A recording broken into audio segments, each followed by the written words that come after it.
السلام علیکم ورحمۃ اللہ وبرکاتہ۔ سیدنا کریم صلی اللہ تعالی علیہ وآلہ وسلم۔ آج انشاءاللہ ہم تجارت کورس میں قسط نمبر 3، 4، 5 اور 6 پڑھیں گے، اور اس کا موضوع ہوگا خرید و فروخت کی شرائط۔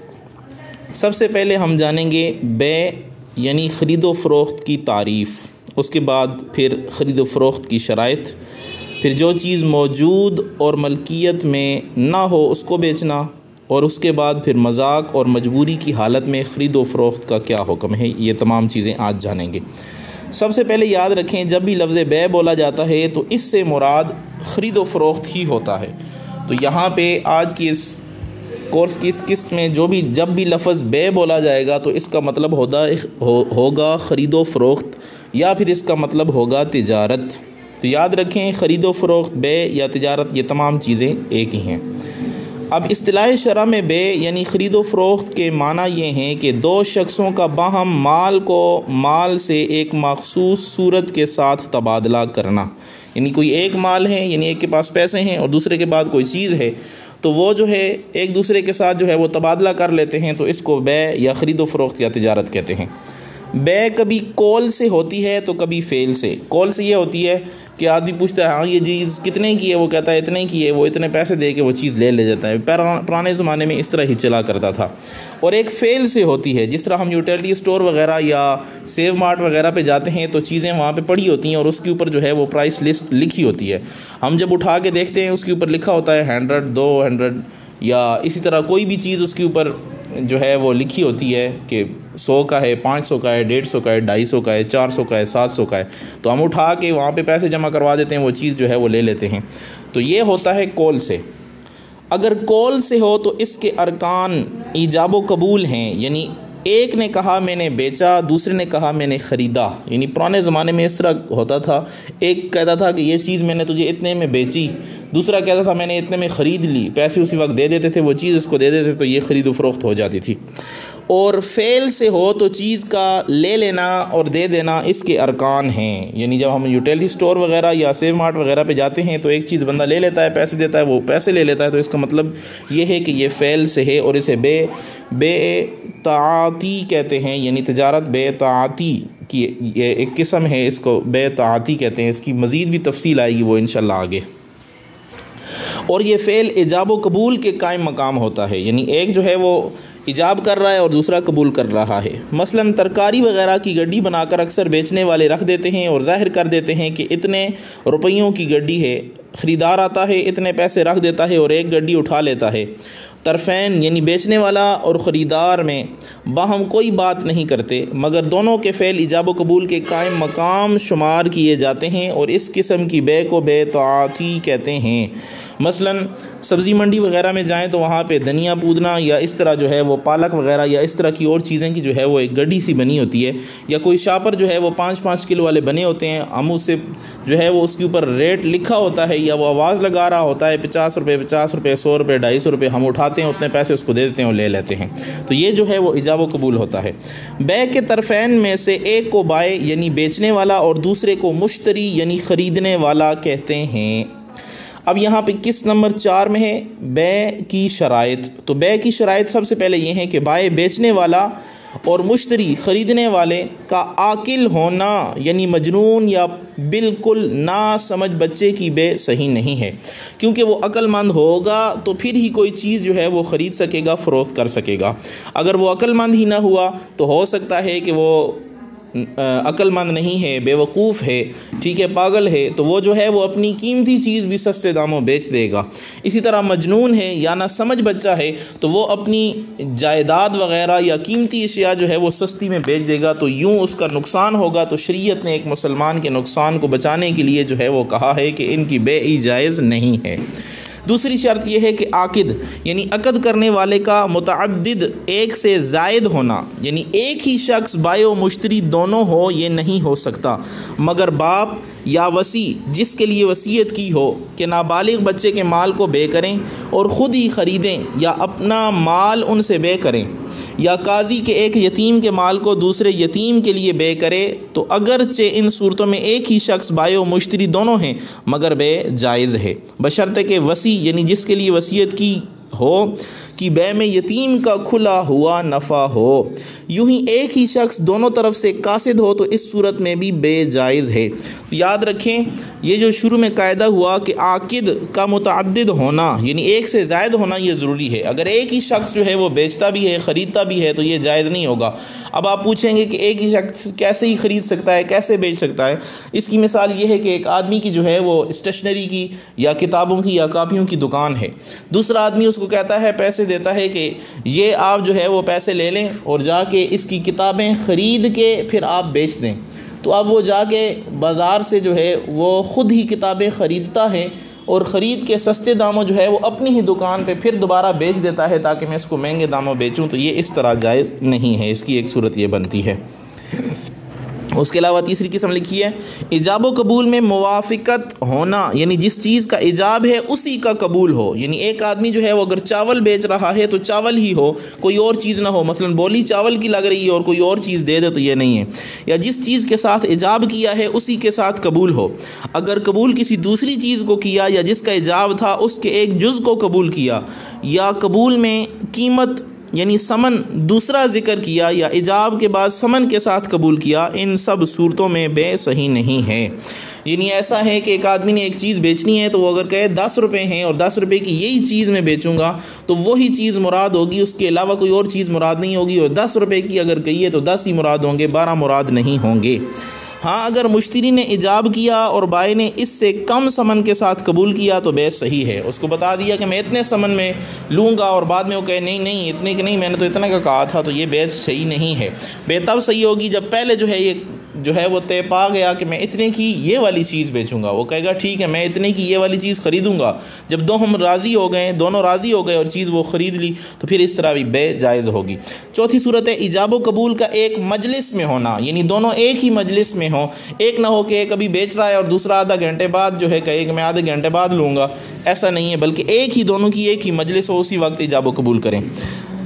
ہر ایک کا دوسرے کے کلام کو سننا، یعنی بیچنے والا اور خریدنے والا دونوں ایک دوسرے کے کلام کو سنیں بھی۔ مشتری نے کہا میں نے خریدا مگر بائع نے نہیں سنا تو یہ بے نہ ہوئی، یعنی جو خرید رہا ہے اس نے کہا کہ میں نے خرید لیا ہے اور جو بیچنے والا ہے اس نے نہ سنا تو یہ بے ہی نہ ہوئی۔ ہاں اگر مجلس والوں نے مشتری کا کلام سن لیا ہے اور بائع کہتا ہے میں نے نہیں سنا تو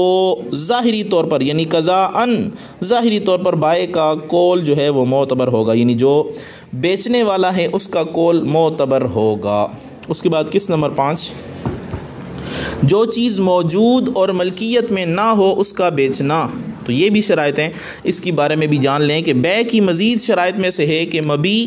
جس چیز کا سودا ہو رہا ہے اس چیز کا موجود ہونا یہ لازمی ہے، اور مال متقوم ہونا یعنی جو چیز مال کی حیثیت رکھتی ہو اس کا ہونا یہ بھی شرط ہے، اور مملوک ہونا یعنی جس چیز کا مالک ہو وہ چیز بیچے، جس چیز کا مالک نہیں ہے تو وہ نہیں بک سکتی۔ اور آگے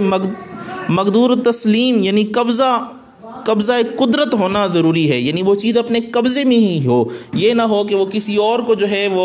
ادھار دی ہوئی ہو یا کسی اور کو جو ہے وہ عاریتاً دی ہوئی ہو یا کسی نے قبضہ کر لی ہو اور کہے کہ میں نے بیچ دی اور میری چیز وہاں جگہ پہ پڑی ہے جا کے اٹھا لو، اور وہ جو ہے وہ نہ دیتا ہو، تو ایسی بے جائز نہیں ہوگی۔ یہ شرط بتائے جا رہے ہیں۔ اور اگر بائع اس چیز کو اپنے لیے بیچتا ہو تو اس چیز کا ملک بائع میں ہونا ضروری ہے، یعنی جو بیچ رہا ہے اس کی ملکیت میں وہ ہونا ضروری ہے،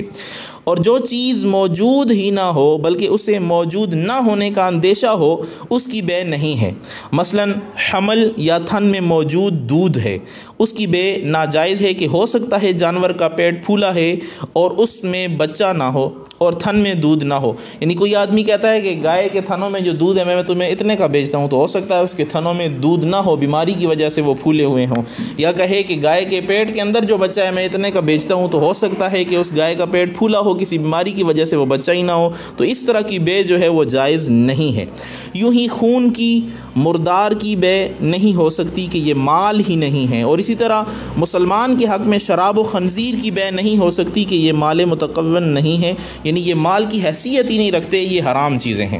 زمین میں جو گھاس لگی ہوئی ہے اس کی بے نہیں ہو سکتی اگرچہ زمین اپنی ملک میں ہو،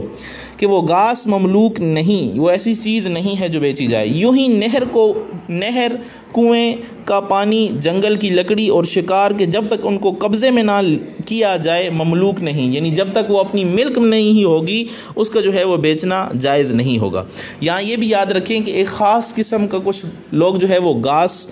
ہوتا ہے جن کی ملکیت میں ہوتا ہے اور وہ دوسرے ممالک وغیرہ سے منگواتے ہیں اور بیچتے ہیں، آسٹریلین گھاس یا اس طرح کے کچھ ان کے نام ہوتے ہیں، تو وہ اس کی خرید و فروخت جو ہے وہ جائز ہوتی ہے۔ اس کے بعد نمبر 7 بے موقت، مخصوص مدت تک نہ ہو، یعنی اگر موقت ہے، اس کا وقت ہے کہ اتنی دیر تک میں تمہیں یہ چیز بیچتا ہوں، مثلا اتنے دنوں کے لیے بیچا، تو یہ بے صحیح نہیں ہوگی۔ نمبر 8 بے و ثمن، یعنی قیمت دونوں اس طرح معلوم ہو کہ نزاع لڑائی پیدا نہ ہو سکے، یعنی اس طرح بیچیں کہ دونوں کے درمیان لڑائی پیدا نہ ہو۔ ایک کہے ٹھیک ہے 100 روپے کی ہے اور وہ ٹھیک ہے وہ کہے گا میں 50 دوں گا، اور دونوں بے کر لیں، پھر بعد میں لڑائی شروع کر دے کہ بھائی میں نے تو اتنے کہے تھے، میں نے اتنے کہے تھے، تو دونوں کے درمیان اس طرح وہ جو رقم طے کر رہے ہیں وہ معلوم ہو۔ اگر مجہول یعنی غیر واضح ہو کہ نزاع ہو سکتی ہے، لڑائی ہو سکتی ہے، تو بے صحیح نہیں ہے۔ مثلا اس ریوڑ میں سے ایک بکری بیچی یا جس چیز کو واجبی دام پر بیچا اس قیمت پر بیچا جو فلاں شخص بتائے گا۔ اب کہتا ہے کہ یہ بکریوں کا ریوڑ ہے، اس میں سے ایک میں نے بیچی اور اتنے کی بیچی، اور جو لینے والا ہے اس کے ذہن میں جو موٹی تازی بکری تھی وہ تھی، اور جو بیچنے والا تھا اس کے ذہن میں کمزور بکری تھی، اور دونوں جب بے کر لی، اس نے پیسے لے لیے اور وہ کہتا ہے میں موٹی لوں گا، یہ کہتا ہے کہ نہیں میرے ذہن میں تو پتلی بکری تھی۔ اس وجہ سے پہلے جو ہے یہ واضح ہونا ضروری ہے، اگر غیر واضح ہوا تو پھر اس کی بے جائز نہیں ہے۔ بے کا حکم یہ ہے کہ مشتری مبی کا مالک ہو جائے، یعنی اس چیز کا مالک ہو جائے، اور بائے ثمن کا، جو بیچنے والا ہے وہ ان پیسوں کا مالک ہو جائے، اور جو خریدنے والا ہے اس چیز کا مالک ہو جائے، جس کا نتیجہ یہ ہوگا کہ بائع پر واجب ہے کہ مبی کو مشتری کے حوالے کرے، اور مشتری پر واجب ہے کہ بائع کو ثمن یعنی قیمت دے دے۔ یہ اس وقت ہے کہ بے بات یعنی قطعی ہو، بے ہو چکی ہو، اور اگر بے موقوف ہے کہ دوسرے کی اجازت پر موقوف ہے تو ثبوت ملک اس وقت ہوگا جب اجازت ہوگی، یعنی کوئی کہتا ہے کہ ٹھیک ہے یہ چیز میں لیتا ہوں لیکن اس وقت میں لوں گا، یا پیسے اس وقت میں دوں گا، یا بے یہ اس وقت طے پائے گی جب میرے والد مجھے اجازت دے دیں گے، آپ تھوڑی دیر صبر کریں، میرے والد صاحب آ جائیں، وہ اجازت دیں گے تو پھر بے جو ہے وہ منعقد ہو جائے گی۔ اب اس کے والد آتے ہیں، اگر وہ اجازت دے دیتے ہیں تو یہ بے درست ہے، اور اگر اجازت نہیں دیتے تو پھر یہ بے درست نہیں ہے۔ تجارت کورس قسط نمبر 6 میں ہے مذاق اور مجبوری کی حالت میں خرید و فروخت کا حکم۔ تو پہلی صورت ہے حزل، یعنی مذاق کے طور پر بے کی، کہ الفاظ بے اپنی خوشی سے قصدن بول رہا ہے مگر یہ نہیں چاہتا کہ چیز بک جائے، ایسی بے صحیح نہیں ہے۔ مثلا بہت سارے لوگ جو ہے وہ قیمت بڑھانے کے لیے بولیوں میں جب نیلامی لگتی ہے یا بولی لگتی ہے تو اس وقت گاڑیوں کی قیمت جو ہے وہ ایک دوسرے کے ساتھ پہلے سے طے کر لیتے ہیں کہ بھائی میں مذاقاً جو ہے اس کی قیمت بڑھاؤں گا تاکہ دیگر لوگ جو ہے وہ اس سے بھی بڑھ کر دیں، تو یہ مذاقاً جو ہے یہ بے نہیں ہوگی، خرید و فروخت نہیں ہوگی۔ اور حزل کا حکم اس وقت دیا جائے گا کہ صراحتاً عقد میں حزل کا لفظ موجود ہو، یعنی وہ مذاق کا لفظ اس میں موجود ہو، یا پہلے سے ان دونوں نے باہم ٹھہرا لیا ہو، یعنی پہلے سے ہی انہوں نے اکیلے میں یہ ٹھہرا لیا ہو کہ ہم مذاقاً یہ قیمت بڑھائیں گے، کہ لوگوں کے سامنے مذاق کے طور پر بے کریں گے، اور اس گفتگو پر دونوں اب بھی قائم ہیں، اس سے رجوع نہیں کیا تو اسے حزل قرار دے کر نہ درست کہیں گے، یعنی بے درست نہیں ہوگی۔ اور اگر نہ عقد میں حزل کا لفظ ہے اور نہ بیشتر ایسا ٹھہرا لیا، یعنی ان کی باتوں میں نہ کوئی مذاق والا لفظ ہے اور نہ ہی انہوں نے پہلے یہ طے کیا تھا کہ ہم مذاقاً خریدیں گے، چیز بیچیں گے، تو قرائن کی بنا پر اسے حزل نہیں کہہ سکتے بلکہ یہ بے صحیح مانی جائے گی، یعنی اس تجارت کو یا اس بے کو جو ہے وہ صحیح مانا جائے گا۔ بے حزل اگرچہ بے فاسد ہے مگر قبضہ کرنے سے بھی اس میں ملکیت حاصل نہیں ہوتی، یعنی یہ بے فاسد ہے۔ اس کے بعد کسی شخص کو بے کرنے پر مجبور کیا، یعنی بے نہ کرنے میں قتل یا قطع عضو کی دھمکی دی کہ اگر تو نے یہ نہ بیچی تو میں تجھے قتل کر دوں گا یا تیرا بازو کاٹ دوں گا، ٹانگ کاٹ دوں گا، اس نے ڈر کر بے کر دی تو یہ بے فاسد اور موقوف ہے، یعنی یہ بے فاسد ہے اور اس کے جو ہے وہ کہنے پر یہ موقوف ہوگی۔ اگر اکراہ یعنی زبردستی جاتے رہنے کے بعد اس نے اجازت دے دی تو یہ جائز ہوگی، یعنی وہ لے گئے، اب اس نے کہا ٹھیک ہے میری طرف سے یہ بے درست ہے تو درست ہو جائے گی، اگر کہا نہیں ہے تو پھر وہ اس کے لیے جائز نہیں ہوگی۔ آخری ہے جب ایجاب و قبول دونوں ہو چکے تو بے مکمل لازم ہوگی، اب کسی کو دوسرے کی رضامندی کے بغیر رد کر دینے کا اختیار نہ رہا۔ رہا۔ البتہ اگر مبی یعنی چیز میں عیب ہو، یعنی اس میں کوئی عیب ہو، یا مبی کو مشتری نے نہیں دیکھا، یعنی دیکھا ہی نہیں تھا، چیز خرید لی ٹیلی فون پہ، اب آ کے دیکھا اور خیار عیب یعنی خیار عیب اور خیار رویت حاصل ہوتا ہے، یعنی چیز ابھی دیکھی نہیں تھی اور جو ہے وہ خرید لی، تو اب اس کا دیکھنا ایک شرط، دیکھے گا اس کے بعد کہے گا ٹھیک ہے تو پھر وہ درست ہے۔ یا خیار عیب، اگر عیب نکل آیا تو اب اس کو اگر وہ کہتا ہے کہ اس میں عیب ہے میں نہیں لیتا، تو پھر بھی اس کے لیے جائز ہوتا ہے، تو اس کا ذکر بعد میں آئے گا، یعنی خیار رویت اور خیار عیب کا ذکر جو ہے وہ تفصیلاً بعد میں آئے گا انشاءاللہ عز و جل۔